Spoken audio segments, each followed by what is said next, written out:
Donc, comme je vous le disais, du coup, là, l'objectif de cet atelier, c'est un peu de faire un rappel sur les bonnes pratiques et la réglementation dans le cadre d'une dératisation. On aborde aussi le comportement des rongeurs dans ce petit atelier parce que forcément, ça va influer sur le temps que va prendre la dératisation. Et puis, comme disait M. Savouron, on étudie les différences entre une dératisation avec des anticoagulants. Nous, c'est des choses qu'on propose chez NVU aussi, les anticoagulants. Hein. Il ne s'agit pas d'aller en opposition avec notre produit qui est à base de cholécalciferol, c'est un autre procédé. Et donc, c'est de se dire, bah, avec ce produit-là, c'est une autre voie, c'est une autre solution. Et du coup, on a des caractéristiques et des bénéfices, surtout, qui vont être un petit peu différents. Donc, ça, c'est intéressant d'avoir cette vision là sur ce produit. Donc concrètement, nous, on s'est arrêté enfin, on a pris l'exemple d'une ferme dans laquelle il y a un contrat de dératisation où il n'y a pas de problématique particulière et on s'est focalisé sur une petite partie privative de la ferme où il y a un poulailler et l'éleveur constate depuis quelques semaines des signes d'infestation. En fonction de ces signes-là et donc du scénario que nous on a écrit, on va pouvoir du coup faire dans un premier temps la dératisation avec les anticoagulants et dans un second temps la dératisation avec l'harmonix Rodent-Past pour justement que vous ayez les bénéfices de cette solution ressortent dans un deuxième temps. Euh, bon, on a conscience que c'est un exercice qui est un peu théorique hein, et que ça ne remplace pas une dératisation sur le terrain, mais en tous les cas, c'est un scénario qui a été retranscrit assez fidèlement à la réalité et qui a été validé par un certain nombre d'experts, que ce soit internes chez nous ou externes, même des clients, pour que ce soit le plus réaliste possible. Donc ça, c'est le zoom du plan qu'on a pu voir juste avant. Et on va basculer tout de suite sur la cartographie ici, sur le schéma, on va dire, qui représente un peu le, le poulailler qu'on a pu voir juste avant, et donc la partie où il y a l'infestation. Donc vous voyez, il y a différentes zones. Et notamment la partie du haut ici où on retrouve la rivière qu'on pouvait voir juste avant, avec les terriers et puis un certain nombre on constate un certain nombre de coulées sur le terrain qui montrent des signes de présence de rongeurs. Là, il y a la réserve, la nourriture, les silos de blé, et donc forcément, les rats vont être attirés à cet endroit ici.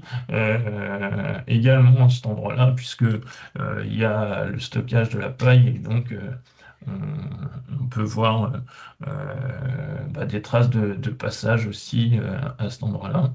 Et également en bas sur le parc où il y a quelques nouveaux terriers qui apparaissent. Donc concrètement, vous voyez le plan ici avec les trois zones du coup qui permettent d'identifier les trois un peu niveaux d'infestation. La zone où c'est vraiment la présence de rongeurs est la plus importante, jusqu'à la moins importante. Donc, nous, pour alimenter ce scénario, on a imaginé, enfin, on peut vous donner je peux vous donner quelques éléments.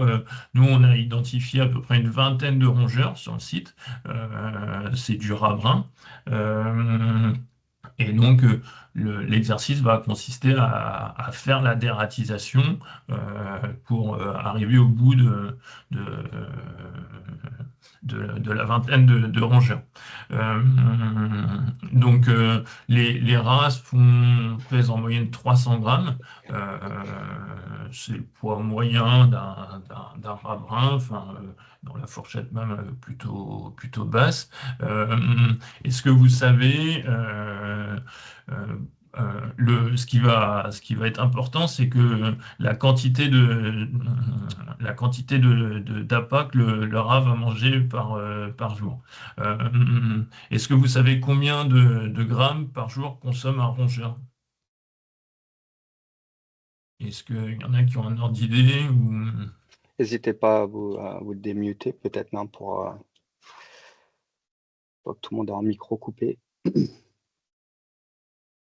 C'est Alors un non, rat. on a eu un nom, hein, Guillaume. Ah, d'accord. Un rat, les rongeurs, d'une façon générale, consomment environ 10% de leur poids tous les jours. Donc, c'est pour ça qu'on vous donne le poids des rongeurs. Et ça déjà, ça fait prendre conscience de la quantité de nourriture qu'un rat est capable de consommer. Par exemple, une souris qui va peser entre 20 et 30 grammes, elle va manger 2 grammes, 2 grammes et demi par jour. Un rat brun qui peut peser jusqu'à 400, 450 grammes peut manger jusqu'à 40, 45 grammes par jour. Donc, vous voyez, c'est quand même assez important. Là, du coup, nous, dans notre exemple, on a une vingtaine de rats de 300 grammes en moyenne. La population. Donc, ça va vous donner un ordre d'idée de la quantité d'appât qui peut être consommée de manière journalière. Alors, sur ce site-là, les rongeurs ne vont pas manger que des appâts. Hein. Il y a aussi de la nourriture qui est présente sur le site.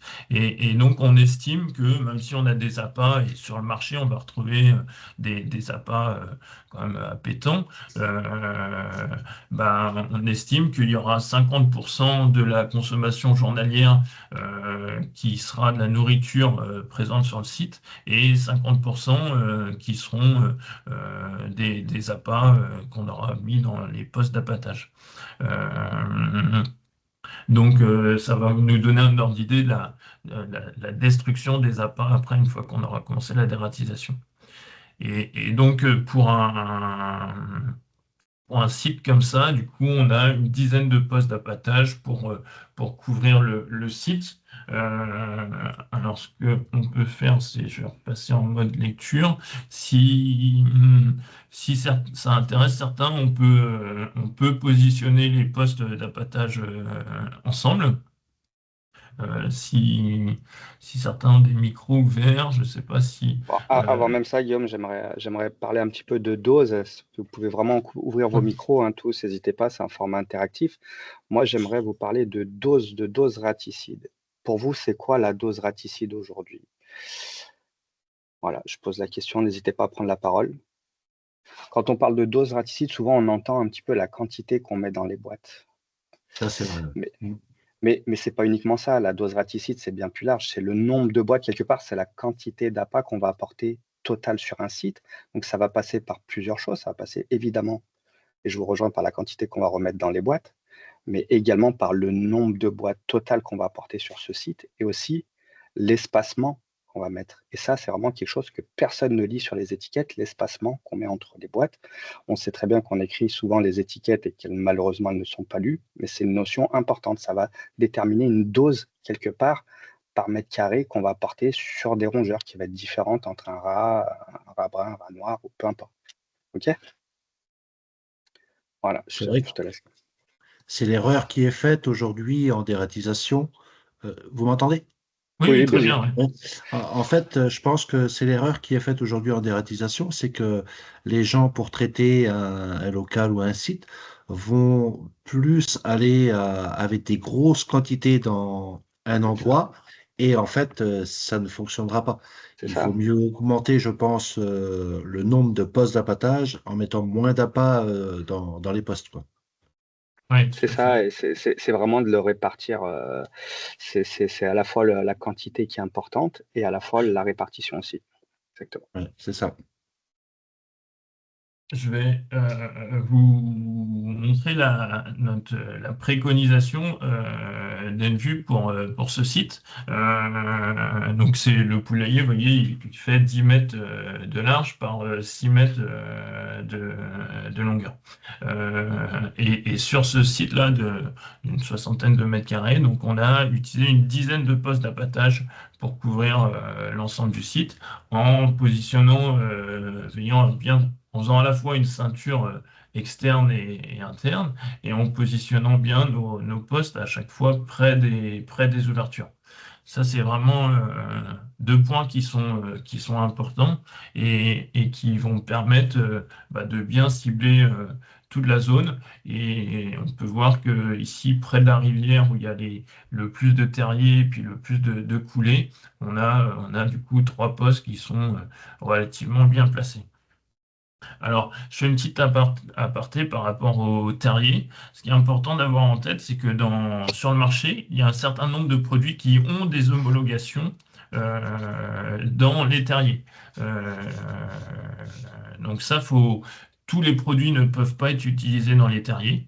Quand un produit a une homologation dans les terriers, c'est bien de s'en servir parce que vous allez apporter la nourriture, les appâts directement sur le lieu de vie et du coup, vous n'aurez pas ce phénomène, le phénomène de néophobie qu'on verra un petit peu après. Vous aurez, puisque les rats mettront moins de temps à consommer l'appât dans un terrier qu'ils vont mettre de temps à rentrer dans un poste d'abattage.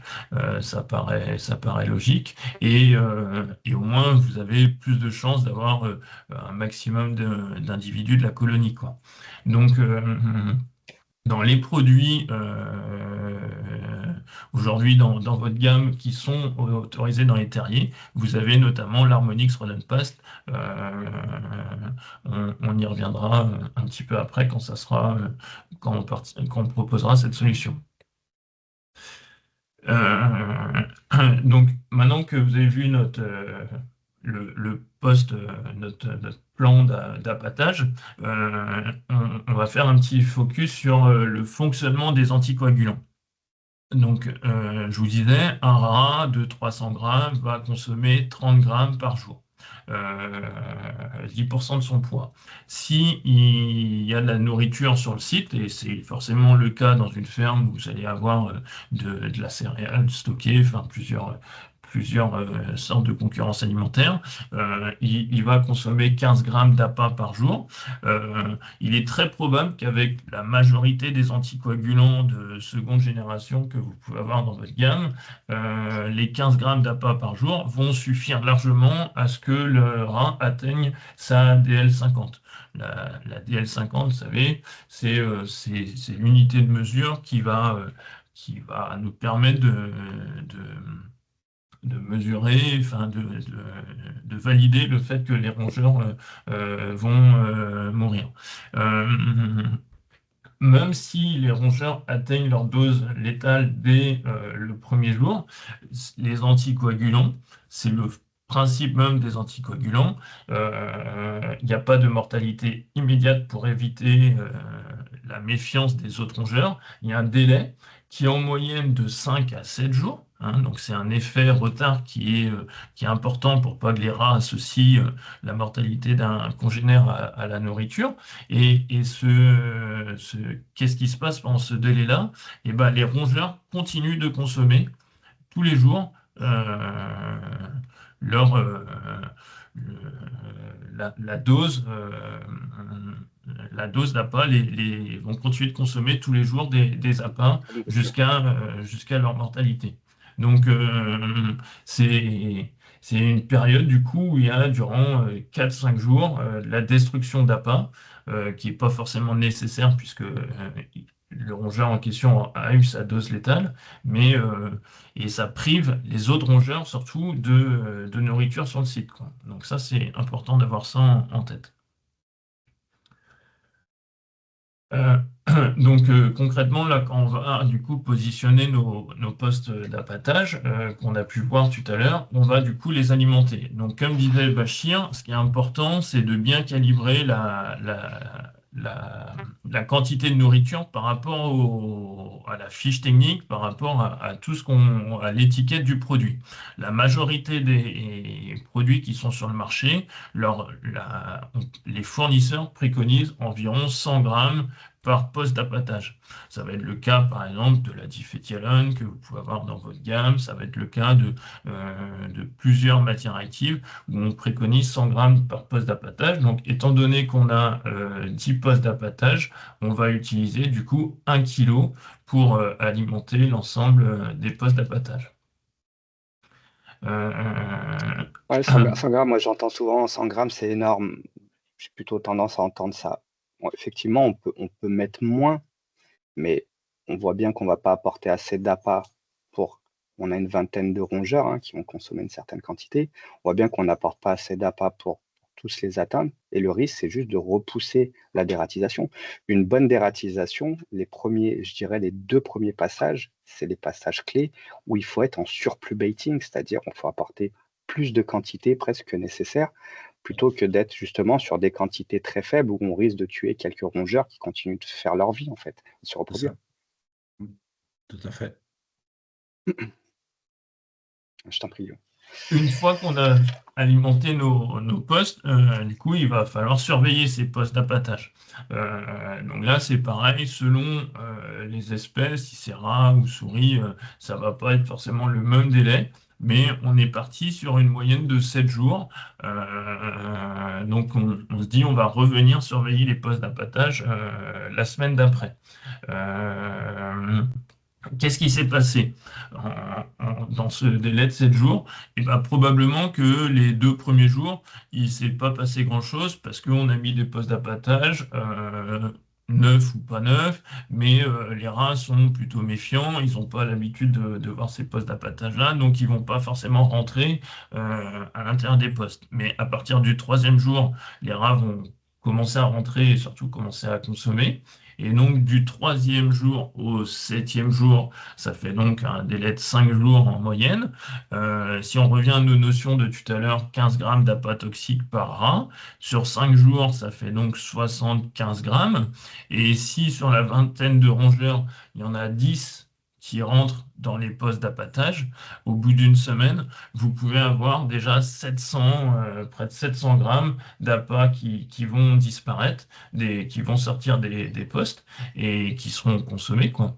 Et, et donc là, ce que nous on préconise, c'est de réalimenter du coup l'ensemble des postes parce que il y a de la consommation, vous êtes sûr que c'est la bonne espèce et donc faut aller au bout de la dératisation. Donc on va regarnir les postes pour revenir à la dose technique qui est notée sur les étiquettes. Et on refait un contrôle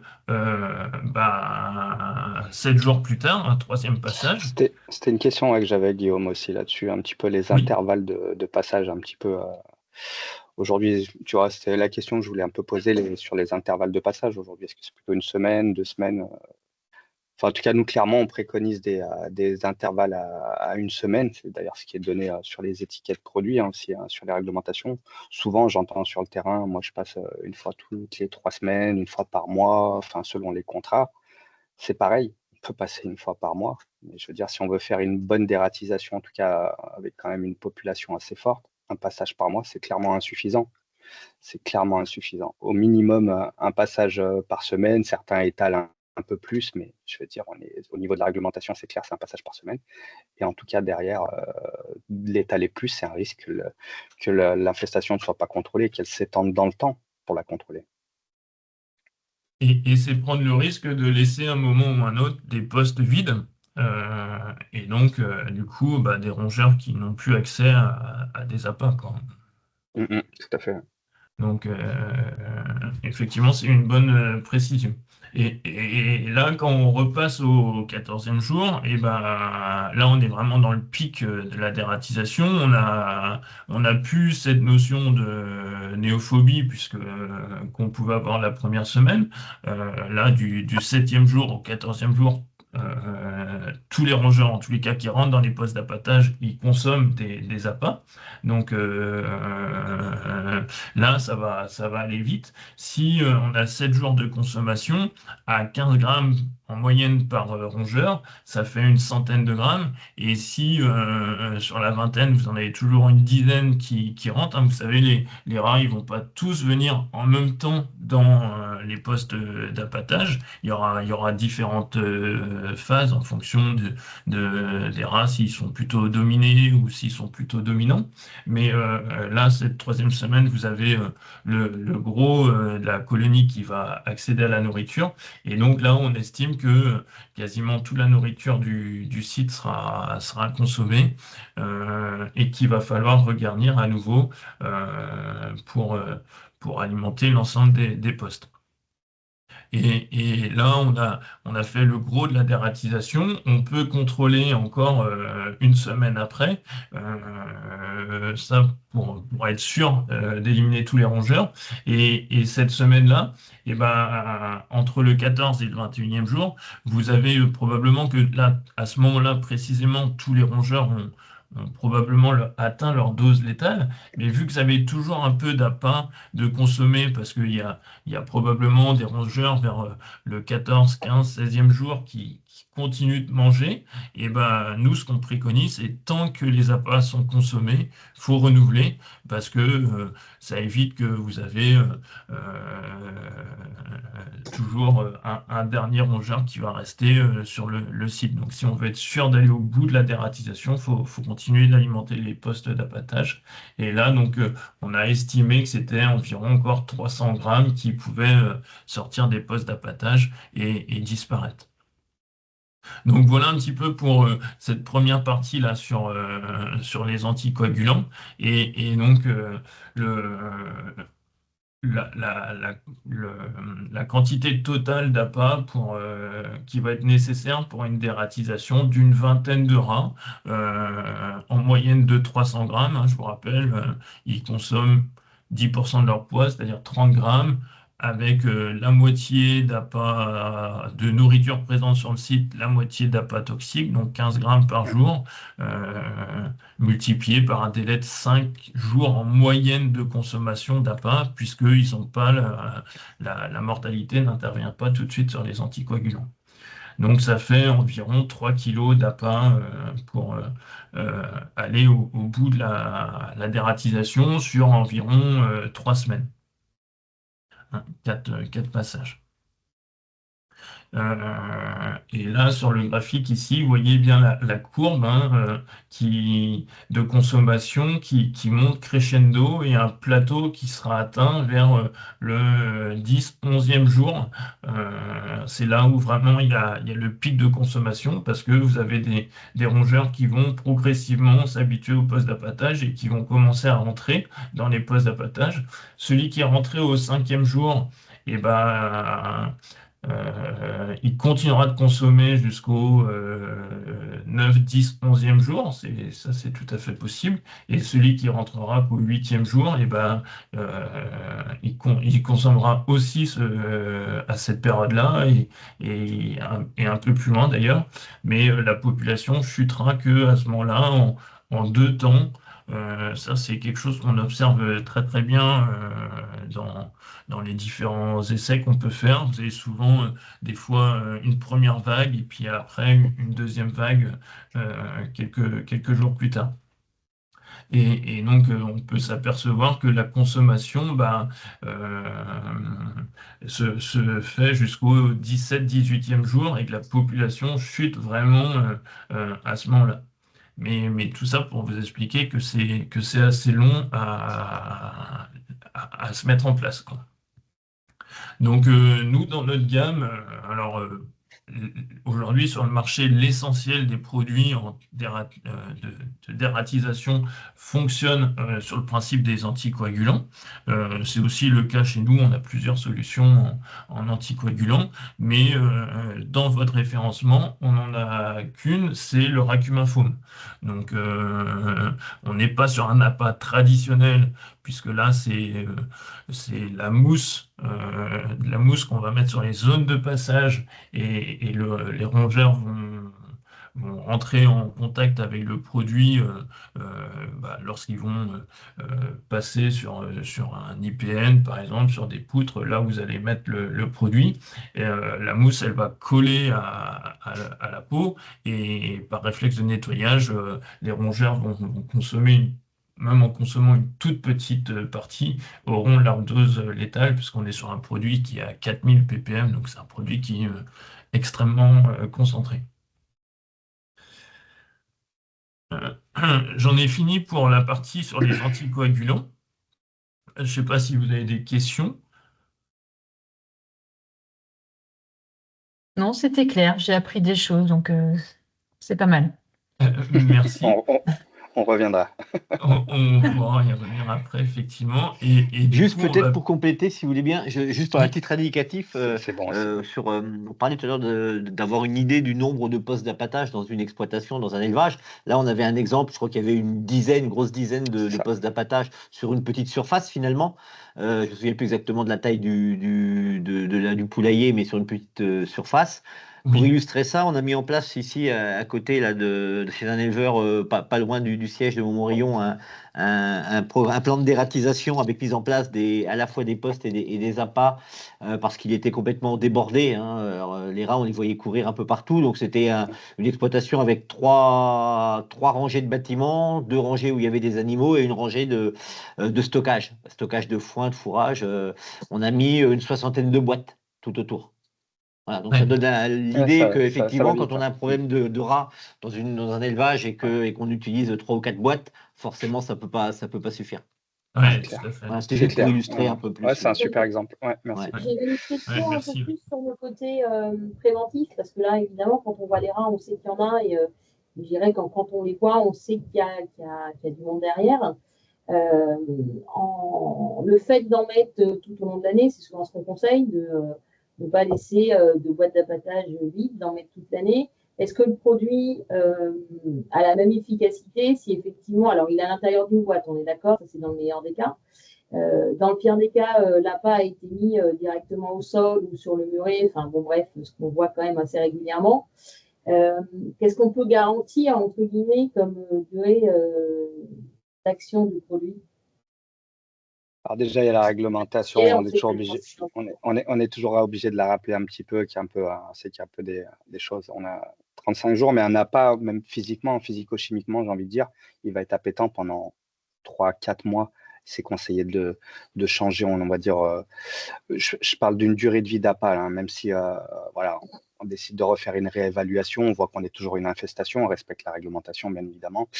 On replace de l'appât, on peut, voilà, à un moment donné, un appât, ça a quand même une durée de vie, vous faites bien de le mentionner. Un appât aussi, il y a des règles. Un appât qui a pris l'eau, un appât qui a été consommé aussi, simplement consommé par un rongeur, et ben quand juste à peine, hein, qui a été croqué, j'ai envie de dire, eh bien, il faut le changer. Voilà, il y a tout plein de règles un petit peu d'appât. On va dire que le rat est quand même très précautionneux et le but du jeu, c'est qu'il soit consommé, votre appât. C'est pas de mettre un appât pour mettre un appât. Donc, c'est pareil, les boîtes à appât, il faut qu'elles soient propres. Enfin, voilà, il y a énormément de règles au niveau d'ératisation pour que le rat rentre dans la boîte et vienne le consommer. Si c'est pour juste avoir un appât en présence, c'est pas la peine. Et nous aussi, on sait que ça se fait un peu moins en hygiène rurale, mais nous, on a un produit qui a un monitoring. Hein. C'est un produit sans matière active qui est juste là, présent dans les boîtes pour signaler un petit peu la présence des rats. Voilà, rapidement, quelques points importants. Quand vous dites qu'il faut éliminer les appâts, on les élimine où? On les stocke où? On les met où? Alors après, vous pouvez les mettre entre guillemets où vous voulez. Ce qui est important surtout, c'est de les éliminer dans un circuit approprié de déchets toxiques. Ce sont des déchets toxiques qui doivent être éliminés dans un circuit approprié. Donc après, aujourd'hui, il y a plusieurs circuits qui créent ça. Hein. C'est pas nous on n'a pas entre guillemets de préconisation spécifique là-dessus, mais c'est clairement écrit, c'est stipulé sur les étiquettes produits qu'il ne faut pas les éliminer dans des déchets banaux, j'ai envie de dire des déchets classiques, quoi. Voilà. Si c'est clair. Saïd a une question. C'est clair, merci. Saïd a une question. Ouais. J'ai une petite question. Donc, sur le rapport de poste, est-ce que c'est le rapport par mètre carré?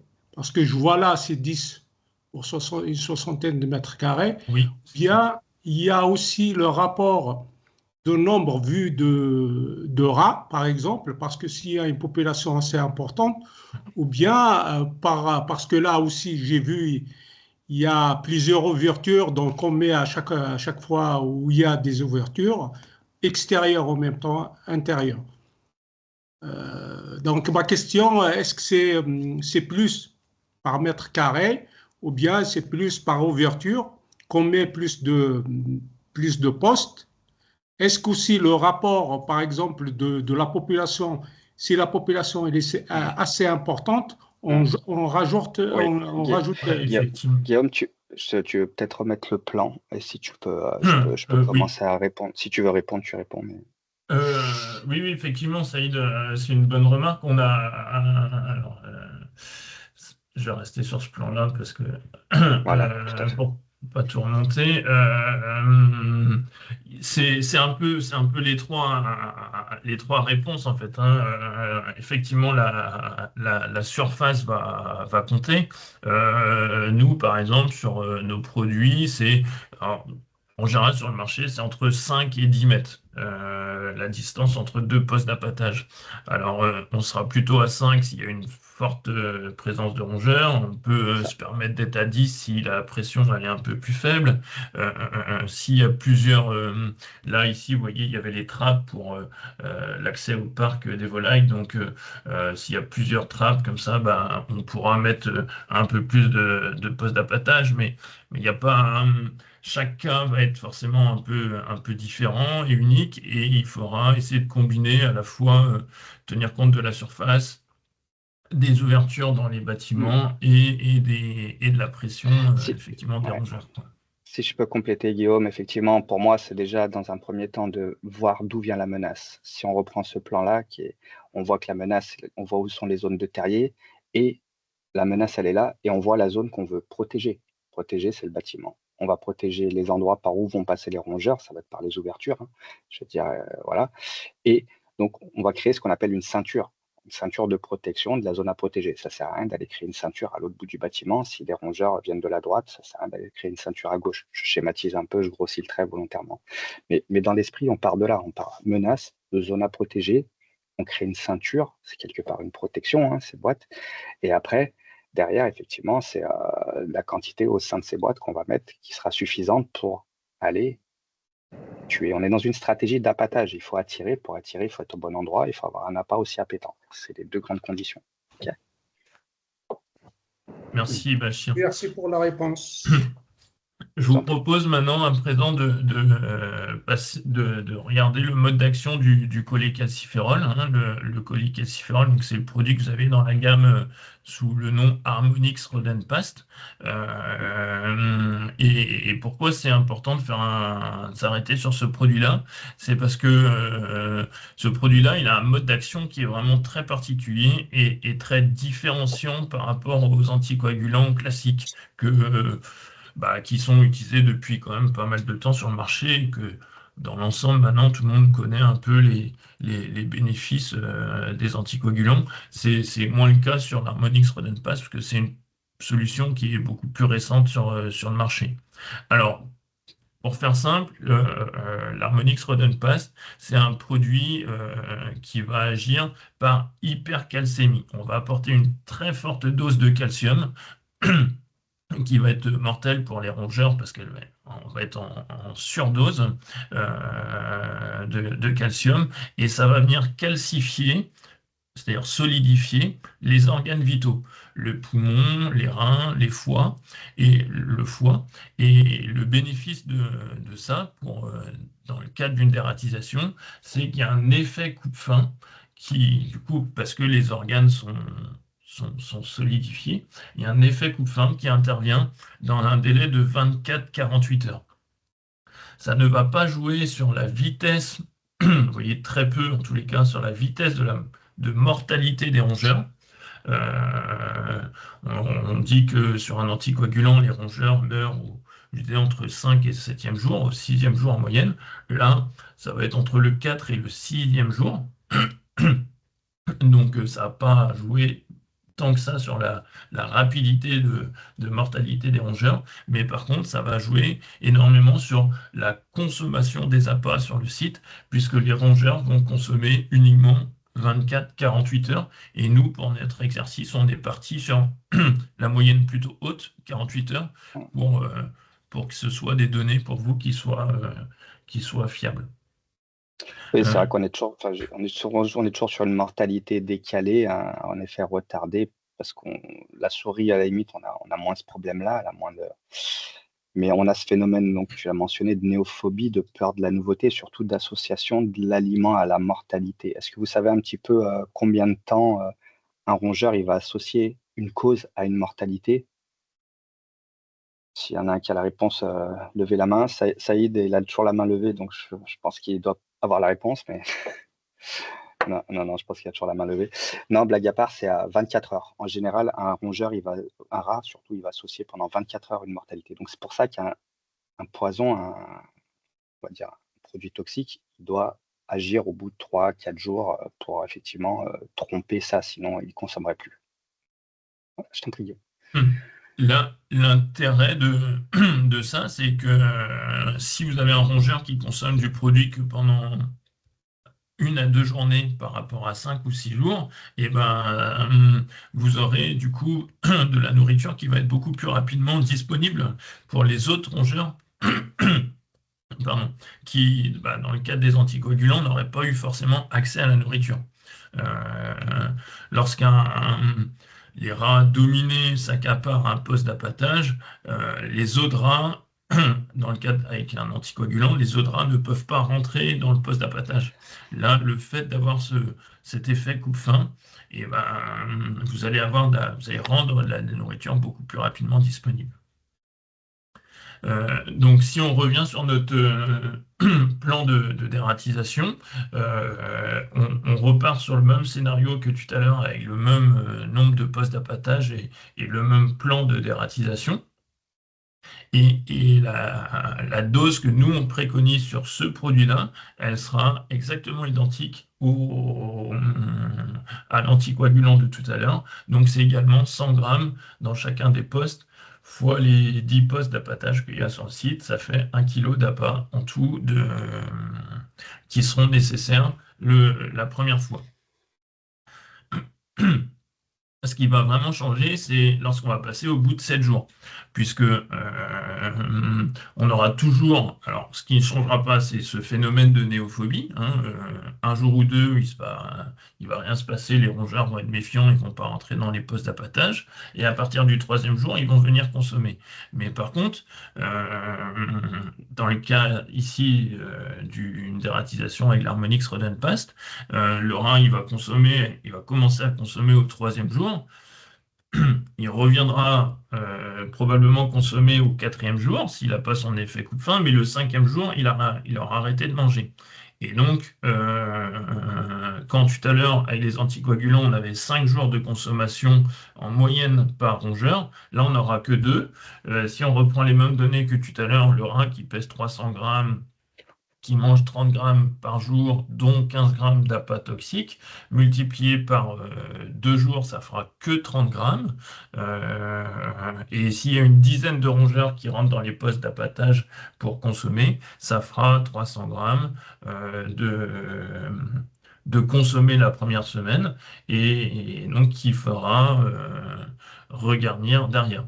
Donc là, il est probable que du coup, les postes qui sont les plus près des zones d'infestation seront plus consommés que les autres qui seront plus éloignés, parce qu'il y aura eu l'effet coupe-faim, donc il y aura eu moins de destruction d'appât sur le site.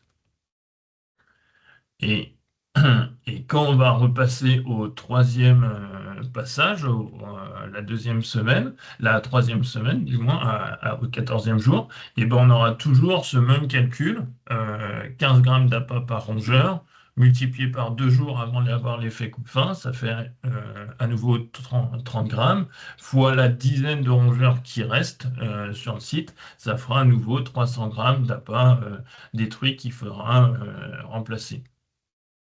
Donc, en tout, là, du coup, on a fait la même dératisation que tout à l'heure. Il y a toujours une vingtaine de rongeurs. On a mis 1 kilo au début pour alimenter les 10 postes d'appâtage. Mais par contre, la quantité totale qui sera consommée et qui sera nécessaire pour arriver au bout de la dératisation sera beaucoup plus faible. On sera que sur 600 grammes, donc en tout 1,6 kg.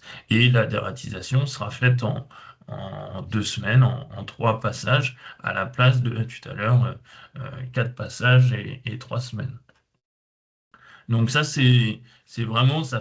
C'est une des premières caractéristiques de l'Harmonix Rodenpast, le cholécalciférol, un effet coupe-fin et une réduction de la quantité d'appât. On peut le voir aussi sur le graphique qu'on avait tout à l'heure ici, alors qui était bleu dans le cas avec les anticoagulants qu'on va retrouver en rouge ici. Là, la consommation, quand tout à l'heure elle était au 9, 10, 11e jour, le pic de consommation avec l'Harmonix Rodenpast en vert, il sera plutôt au 6, 7e jour, vous voyez. Et malgré la néophobie des 2-3 premiers jours, ça va venir beaucoup plus rapidement et la population va décroître également beaucoup plus rapidement. Et le dernier élément à prendre en compte, c'est l'activité des rongeurs. Un rat qui consomme plus, qui a un effet coupe-faim, qui a consommé de l'Harmonix avec l'effet coupe-faim, bah, il sera beaucoup moins actif sur le site. Ça, c'est vraiment une grosse différence. Et donc, très vite, les clients verront le bénéfice en traitant avec l'Harmonix Rodenpast, puisqu'on n'aura pas cette inertie, si on peut dire, qu'on peut avoir des fois sur les anticoagulants.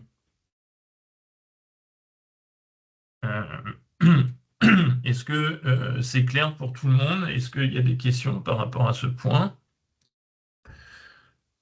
Est-ce qu'avec l'Harmonix, tu prends en compte aussi, quand tu veux traiter, vu que c'est un produit terrier, est-ce que tu pars sur en traitement 100 grammes par terrier? Alors, c'est une bonne question, Eric, c'est une bonne remarque. Là, pour que pour qu'on puisse comparer, parce que l'idée, c'est aussi donc de comparer du coup les deux modes de traitement, on a volontairement mis le produit que dans les postes d'appâtage, parce qu'autrement, on aurait pu nous reprocher, bah, c'est sûr. D'un côté, vous allez mettre des produits anticoagulants dans des postes d'appâtage, donc il y a forcément un temps d'action qui va être plus long, et de l'autre côté, vous allez mettre l'Harmonix directement dans les terriers. Donc pour éviter ça, on a utilisé uniquement les produits dans les postes d'appâtage. Par contre, pour répondre à ta question, effectivement, l'Harmonix, on peut l'utiliser dans les postes d'appâtage. Alors, il existe sur le marché des systèmes pour sécuriser les postes, enfin sécuriser les appâts dans le terrier pour être sûr qu'il n'y ait pas de consommation des appâts par un animal, par un chien par exemple. On peut, alors il y a des systèmes d'étoiles qui permettent de fixer les appâts directement au fond du terrier pour être sûr que les rongeurs vont consommer dedans. Sinon, on peut tout simplement mettre une pierre sur le trou du terrier en hauteur. Il ne faut pas bloquer complètement le passage pour laisser les rongeurs rentrer dans le rongeur, mais ça permet d'éviter qu'un chien aille creuser le terrier et puis consommer les appâts, quoi. C'est une super remarque, Eric. C'est que si on aurait dû faire, il manquerait presque un troisième coup, ce serait un appâtage que dans le terrier. L'avantage du terrier, c'est qu'on cible uniquement là où il y a les rongeurs. Voilà. Là, on met des boîtes, on en met plus, il en reste à la fin, le produit est gaspillé, mais pareil que ce soit un anticoagulant, du Rodenpast, peu importe le produit, il y aura toujours beaucoup plus de déchets que si on va le cibler dans un terrier. Là, dans cet exemple-là, il y aurait une dizaine de terriers, je dis une bêtise, on mettrait 100 grammes, on ferait la dératisation avec 1 kilo, même moins d'1 kilo, peut-être 8, il y a 6 ou 8 terriers, on ferait la dératisation avec 600 ou 800 grammes largement, versus là où on serait 1,6 kg versus 3 kg d'anticoagulants. Donc effectivement, il manquerait presque cet exemple-là, Guillaume, il faudrait le garder en tête et et le faire pour encore réduire le coût de la dératisation complètement. Et il y a une réponse, il y avait une question, pardon, sur le côté empoisonnement chien-chat. Alors, il y a des données sur le chien, il n'y a pas de données sur le chat. Maintenant, dans tous les cas, ça reste un biocide très dangereux en empoisonnement primaire. Guillaume l'expliquera, il y a l'empoisonnement secondaire, le produit se dégrade vite. On y Mais vient en tout juste cas, après. Ouais. empoisonnement primaire, il est aussi dangereux qu'un anticoagulant lambda, il faut être clair là-dessus. Ok. Ouais, on y vient juste après. Et là, du coup, vous avez un petit peu la conclusion de l'exercice qu'on a voulu faire. Donc, je suis parti sur les prix de vente que vous avez, vous, en rayon. Hein. Vous vendez le seau d'Harmonix Run Pass à 34,99 € le seau. Donc, bon, on peut considérer qu'avec un seau, ça vous donne un ordre de grandeur. Vous avez fait une dératisation d'une vingtaine de rats sur le poulailler qu'on a pu voir. Si on était passé si vous étiez passé sur un anticoagulant, il aurait fallu acheter un seau à 60-65 €. C'est les prix que j'ai pu voir sur le site. Et donc, il aurait fallu utiliser 3 kilos, quasiment 3 kilos d'appât. Donc, même si le prix au kilo de l'Harmonix Run Pass sera plus important que l'anticoagulant, le fait qu'il y ait cet effet coupe-faim et qu'on va en consommer beaucoup moins, va faire que le coût produit sera à peu près égal, voire même un peu inférieur. Et surtout, la mise de départ sera moins importante parce que vous avez des seaux à 35 € quand sur les anticoagulants, le client sera obligé d'acheter un seau à 65 € pour commencer à faire quoi que ce soit. Donc, économiquement, c'est une solution qui est aussi intéressante. C'est pas sa première caractéristique, mais c'est une solution qui est parfaitement viable et qui fonctionne. Après, le bénéfice, ça sera le temps en moins à éliminer la colonie et donc potentiellement des dégâts aussi en moins sur le site. C'est tout ça qui va jouer. On va y venir juste après. Il y a d'autres bénéfices que le coût, mais le coût, en tous les cas, c'est souvent un critère important. C'est une solution qui est compétitive. Une autre question. Tiens, j'arrive. Le codificateur était utilisé sur d'autres rongeurs. Mulot, Ragondin. Non. Non, et je veux dire, nous, on a ni ces homologations-là, ni ces vertus à contrôler ces nuisibles-là. D'ailleurs, on n'est plus sur les mêmes homologations, hein, Mulot, Ragondin, on est souvent plutôt sur de la réglementation phytosanitaire, et nous, non, évidemment, nous, on n'est pas là-dedans. Donc, nous, on est sur un produit biocide, donc homologation biocide. Donc, évidemment, on n'a ni ces données, ni vocation à aller traiter ces produits-là.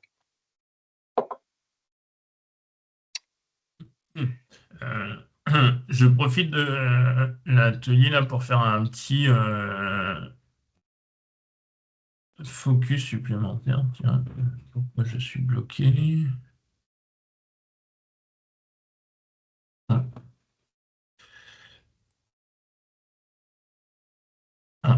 Excusez-moi, ça passait plus.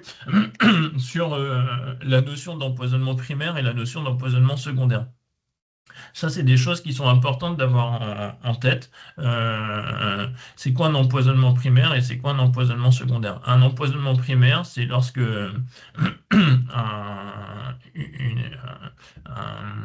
un animal consomme directement l'appât. Un chien qui mange un appât pour les rats. Ça, c'est un empoisonnement primaire. Un empoisonnement secondaire, c'est différent. C'est lorsqu'un animal consomme un rongeur qui a consommé un appât.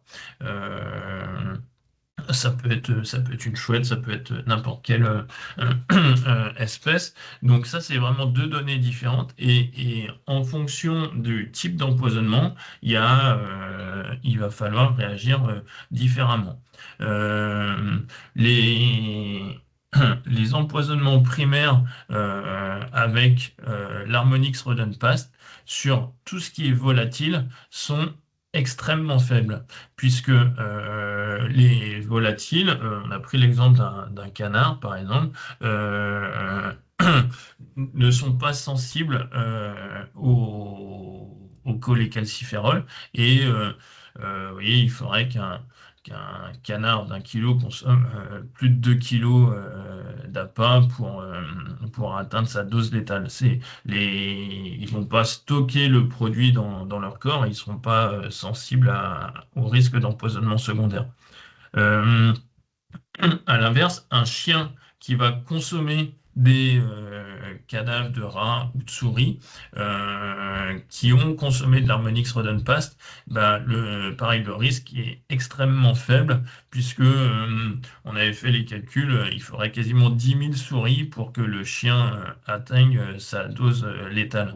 Donc, en termes d'empoisonnement secondaire, c'est vraiment une solution qui est hyper sécurisante, à l'inverse de quand même beaucoup d'anticoagulants où le risque est quand même sur les anticoagulants toujours présent quand un chien va. Les anticoagulants, vous savez, c'est des matières actives qui se stockent dans l'organisme, qui se dégradent très peu. Ça se stocke plutôt dans le foie. Et donc, quand un chien va consommer quelques cadavres de rats et de souris, et ben, il peut très vite à son tour atteindre la dose létale parce que il n'y a pas de dégradation de la matière active, contrairement à l'Harmonix. Donc ça, c'est vraiment des notions qui sont importantes à avoir en tête. À l'inverse, Bachir en a parlé un petit peu tout à l'heure. Pour pas les de données pour les empoisonnements. chats. Excuse-moi, Guillaume, il y a juste une question. Pardon. Pas de données pour les chats. Non, parce qu'évidemment, ils n'ont pas fait des tests sur chats d'empoisonnement. Par contre, une certitude, pour moi, je dirais que le risque est plus grand sur un chat d'aller manger des rats et des souris morts, ou en tout cas mourants, encore un petit peu mourants, d'aller les ingérer, plutôt qu'un chien. Et un chien, il y a peut-être plus de risques en empoisonnement primaire qu'il aille, j'ai envie de dire, défoncer une boîte et manger ce qu'il y a dedans. Donc, moi, je dirais, le numéro 1 en chat, même en termes de risque d'empoisonnement secondaire, quoi. Voilà, je t'en prie, Guillaume. Et par contre, comme on disait tout à l'heure, l'empoisonnement primaire sur chien, c'est comme n'importe quel biocide, faut être vigilant. On n'est pas sur un anticoagulant, donc ce ne sera pas le même protocole en cas d'ingestion accidentelle. On ne va pas parler de vitamine K, on ne va pas parler de ce genre de choses comme avec un anticoagulant, mais il y a un protocole qui existe et C'est connu des vétérinaires. qu'on peut délivrer du coup en cas d'ingestion accidentelle. Et qui est connu des vétérinaires, ce traitement. Tout à fait. J'ai une petite question au niveau de la pâte, l'Harmonix, là. En fait, on est bien d'accord que c'est pour indiquer à tout le monde, quand on met la pâte dans les boîtes sécurisées, on les met bien, on les enfile dans la tige qui est bien prévue à cet effet, pour éviter que le rat prenne le pas, le ressorte et tout ça. C'est ça qu'il faut faire comprendre aux gens aussi. Oui, tout à fait, on pique bien, et effectivement. Le principe de la brochette, oui. Donc, ça, c'est l'avant-dernière slide pour terminer notre présentation. Ce qui est important que vous reteniez, c'est qu'avec l'Harmonix, alors certes, le prix au kilo, il va être plus important que la plupart des anticoagulants, mais par contre, la quantité d'appât à utiliser sera beaucoup plus basse, et donc finalement, la notion de prix sera similaire.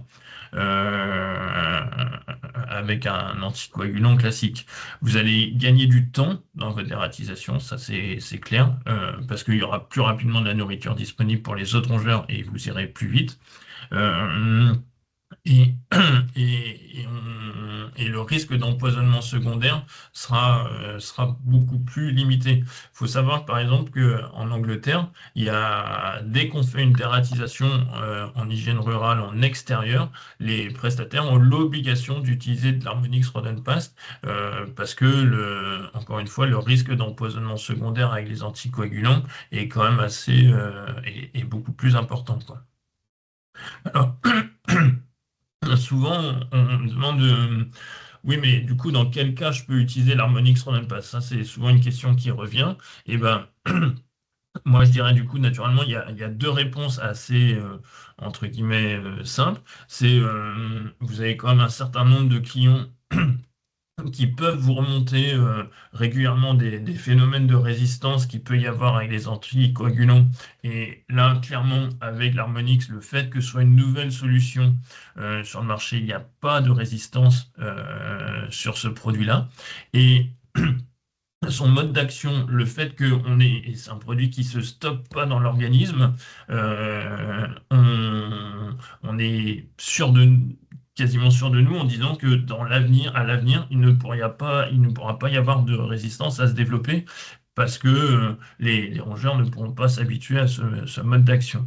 Donc, c'est une vraie alternative quand il y a des problématiques de résistance et c'est une vraie alternative quand il y a la présence de chiens ou de chats sur l'élevage. C'est quand même régulièrement le cas et vous voulez éviter les risques d'empoisonnement secondaire. Donc ça c'est important d'avoir. Oui, puis ça évite un peu plus de spoliation des stocks. Enfin, on inactive, on les tue peut-être pas beaucoup plus vite, hein, un jour ou 2 jours près, j'ai envie de dire, c'est pas significatif, mais par contre, on les inactive assez rapidement. Finalement, on l'a bien vu dans ton schéma, en 24 à 48 heures, les rongeurs n'ont plus faim du fait de cette accumulation de cholécalciférols dans leur corps, n'ont plus d'appétit, ils n'ont plus faim, donc ils vont plus aller manger aussi bien la spoliation des stocks que les contaminations de la nourriture du bétail, etc., etc. Ça, c'est plutôt intéressant aussi, ce côté-là. On les voit moins se balader aussi. Enfin, voilà. Donc, il y a un côté quand même d'action globale plus rapide. Même s'ils ne sont pas morts, on subit moins leurs dégâts. Alors moi, j'avais une petite question d'un client aussi, là, me demandant, est-ce qu'il ne fallait pas passer au cholécalciférol pour faire un traitement propre, rapide, et à l'issue, entretenir une exploitation ou autre, un bâtiment, avec des anticoagulants? C'est une bonne remarque. Effectivement, les bénéfices du cholécalciférol, c'est que vous allez réduire beaucoup plus rapidement la pression de la population. Donc, ça peut paraître logique d'utiliser l'Harmonix dans ce cas-là. Et après, on sait que une de ses faiblesses, entre guillemets, c'est son prix au kilo en entretien qui va être Ouais, plus important. Donc, effectivement, après ça repasser peut être un sur compromis. ça peut être un compromis et tout à fait Ouais. intéressant. Ouais. Ouais, non, c'était une demande que j'avais eue, voilà, pour ça, parce que c'était vraiment le coût financier qui faisait que, voilà, donc moi, c'est ce que j'avais dit. J'ai dit qu'il fallait automatiquement partir sur le cholécalciférol pour vraiment attaquer rapidement et détruire le problème. Et après, soit rester en entretien, ou, bah, évidemment, partir sur un anticoagulant, quoi. Oui, mais voilà, moi, Oui. j'irais plus loin. Mais voilà, alors je note cette notion d'entretien, mais l'entretien, elle est dans le temps. Vous allez être toujours Oui, confronté à des problèmes de rongeurs dans une exploitation. Ce que je veux dire, c'est qu'il faut recréer cette alternance-là régulièrement. Je dis une bêtise, passer sur une dératisation cholécalciférol, passer effectivement après sur un entretien à l'anticoagulant et rebasculer dès qu'on est en présence ou choses comme ça sur le cholécalciférol. Ce que je veux dire, c'est qu'il faut qu'à un moment donné, il y a vraiment ce paramètre d'alternance qui va être bénéfique dans tous les cas et aussi qui va alléger la pression sur les anticoagulants au niveau résistance. Parce que le problème, c'est qu'à tourner tout le temps en préventif ou en maintenance comme ça avec de l'anticoagulant, vous allez générer de la résistance sur votre site, ouais, évidemment. Donc, c'est ouais. intéressant de peut-être commencer comme ça, de continuer effectivement pour alléger l'aspect coût produit derrière là-dessus et après de rebasculer effectivement de temps en temps sur le cholécalciférol. Mais j'insiste sur le fait de repasser dans un sens ou dans l'autre. D'accord. En fait, on pourrait même, euh, par rapport aux clients qui pourraient se présenter dans un magasin, là, on a les moissons, donc il faudrait presque faire un traitement choc en cas de rentrée de rongeurs. Là, après, on va arriver avec le maïs. Peut-être qu'il faudrait peut-être faire aussi repartir sur un effet choc, de façon à vraiment C'est être ça. toujours au top sur l'année, quoi. C'est ça, sur des grosses périodes à risque, je pense qu'il Voilà, faut, ouais. il faut basculer là-dessus sans hésiter. Et voilà, mais Ouais, pas c'est se bien. dire je fais une fois et j'ai réglé mon problème et Non, maintenant non. juste je fais de la petite maintenance. Ça ne marchera pas dans le Oui. temps. Ouais, ça c'est bien. Est-ce Ok. qu'il y avait d'autres questions? Je crois qu'on a un petit peu dépassé le timing, mais c'est parce que ça a été participatif aussi, c'est bien. Alors, usage réservé aux professionnels, est-ce qu'il y a, j'imagine, pour les particuliers, non. Aujourd'hui, Guillaume. Oui, c'est aussi un des éléments de différenciation, hein. C'est un produit qui sera uniquement pour les professionnels. Donc, c'est pas un produit que vous retrouverez sous d'autres marques ou sous d'autres formes dans la grande distribution. Ouais, voilà, c'est clair. C'est clair. C'est C'est un un moyen de vous produit démarquer. Ouais. qui sera que pour vous. Alors, c'est un produit, il y a un point qu'on n'a pas abordé pour les magasins, c'est un produit qui est, il n'y a pas de pictogramme de classement sur ce produit-là, sur le seau, et c'est un produit qui peut rester en libre service. Il sera uniquement à destination des professionnels, et ça, faut bien que ce soit identifié dans le rayon, mais il ne nécessite pas forcément d'être mis sous vitrine.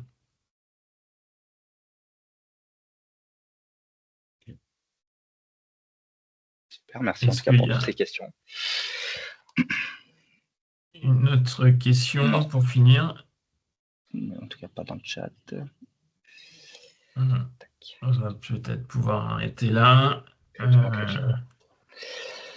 Ok, ben merci beaucoup. Je pense que c'était intéressant pour tout le monde. On essaiera de transmettre le diaporama pour que tout le monde puisse se connecter et récupère les infos qu'il souhaite dans un second temps. Moi, je veux vous remercier pour cette présentation et ce format qui est un petit peu original pour nous mais qui permet, à mon avis, d'avoir un maximum d'informations en très peu de temps. Donc, merci infiniment. Merci à vous pour l'organisation Merci à vous. de cette session. Et merci à Pour Armosa nous aussi aussi, pour la c'est distribution. un Merci peu Armosa original. d'avoir animé aussi. Ouais. C'est Comme je- format. c'est vrai que en cas de besoin pour les équipes magasins, donc personnellement, je peux me rendre disponible si besoin pour accompagnement ou pour relayer les infos qui auraient été perdues en chemin Ouais. sur les Après, on produits. avait la responsable des points de vente qui était là, Elodie. Donc, je pense que voilà, elle a Ah, suivi une partie de la parfait, présentation et donc elle n'hésitera pas à revenir vers vous ou vers nous si jamais elle a des besoins très bien. particuliers. Puis moi, j'en profite, excusez-moi, pour remercier Maya et Saïd là qui font partie de l'équipe Veto d'avoir suivi, parce que je pense que c'est aussi c'est important pour nous. Et puis, du coup, le service était très bien représenté. Donc, merci à vous. Merci à tous. Parfait. Au revoir. Merci. Bien. Merci, bon Bonne appétit. journée à tous. Au Merci, bon revoir. Merci, au appétit. revoir. Au revoir. Au revoir.